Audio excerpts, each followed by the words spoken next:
pessoal, tudo bem? Bom, no vídeo de hoje nós iremos falar sobre verbos auxiliares.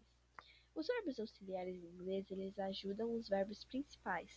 E seu principal uso está em formular perguntas, frases negativas e uma coisa bem avançada, que seria a voz passiva. Bom, você sabe como usar os verbos auxiliares? Quando temos que usá-los? Por que temos que usá-los? No vídeo de hoje nós falaremos isso. Vamos dar uma olhadinha na estrutura e compreender sobre eles. Bom, vamos lá. Os verbos auxiliares são.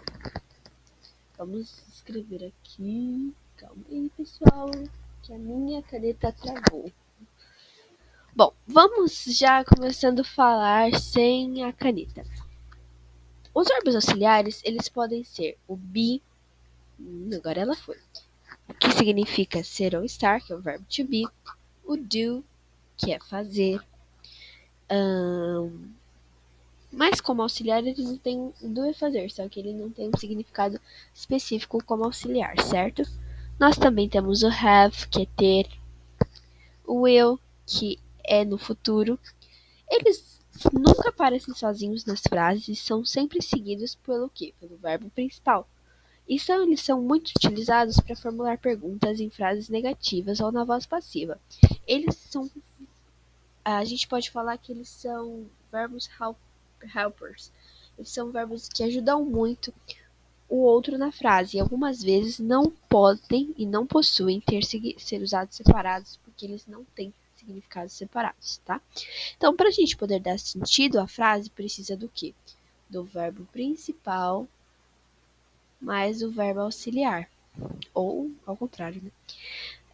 Eles devem estar juntos para que não, mas eles às vezes não precisam estar lado a lado, certo? Mas eles têm que trabalhar juntos. Então, quando nós usamos os verbos auxiliares e o principal juntos, temos uma verbal phrase, que significa uma frase verbal.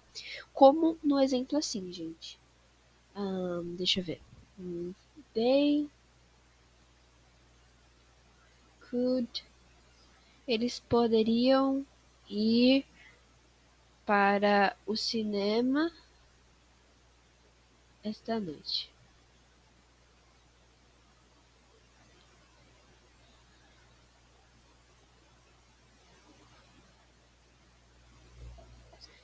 Nós temos o que aqui? Calma aí, gente, que eu vou só puxar aqui a barrinha. O que nós temos nessa frase? Nós temos o verbo auxiliar aqui,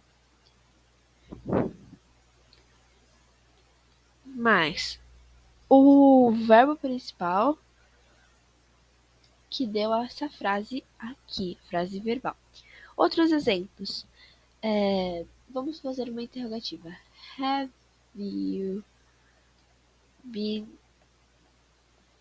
here all day? Você esteve aqui o dia... só um pouquinho, calma aí.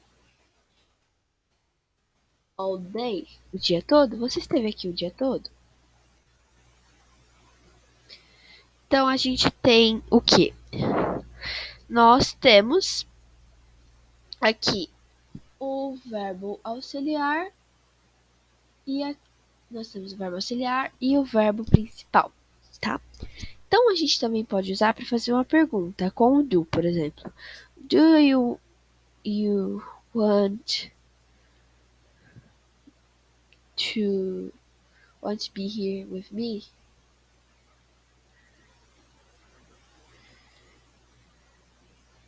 Você quer ficar aqui comigo? Então, a gente pode ver que é sempre no começo da frase.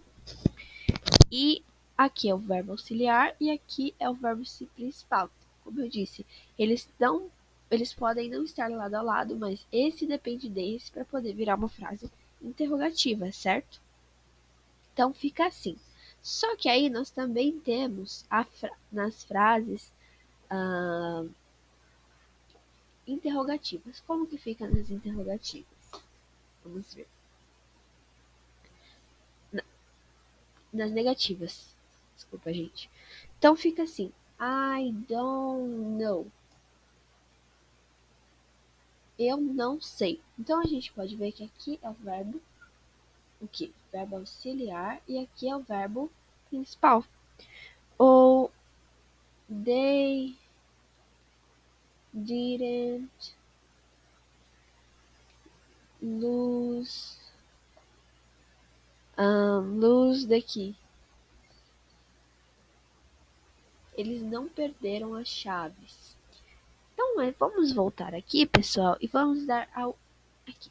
Então, esses dois, esse aqui é do presente, é o verbo, é usado quando o verbo to be está no presente. E esse aqui no futuro, e aqui é passado, certo? É o passado desse. Só que gente, isso aqui é só uma pincelada, porque nós ainda vamos ver o passado, nós ainda vamos ver o futuro, tá bom? Inclusive, na próxima aula será sobre o futuro, então fique ligadinho aí, tá? Então, a gente pode ver como, bom, eles são muito, como eles são usados, e eles são muito importantes. Por quê? Porque quase tudo a gente usa os verbos auxiliares. E eles nos mostram os tempos verbais que nós estamos falando. Por exemplo, no passado, presente ou futuro. Então, o do é do presente, como eu já falei, certo, gente? Então, vocês vão ter que praticar, porque não é uma coisa complexa, mas é só saber que eles podem ou não estar juntos, mas que um depende do outro, certo? E sempre, sempre, sempre, quando for fazer uma question, ele tem que estar na frente, tá bom? E uma negativa é só você colocar o don't, do not, ou enfim, coisas do tipo, tá bom? Então, didn't, won't, mas isso nós vamos ver mais pra frente. E na próxima aula nós falaremos sobre o simple past. É isso, gente. Obrigado por terem assistido.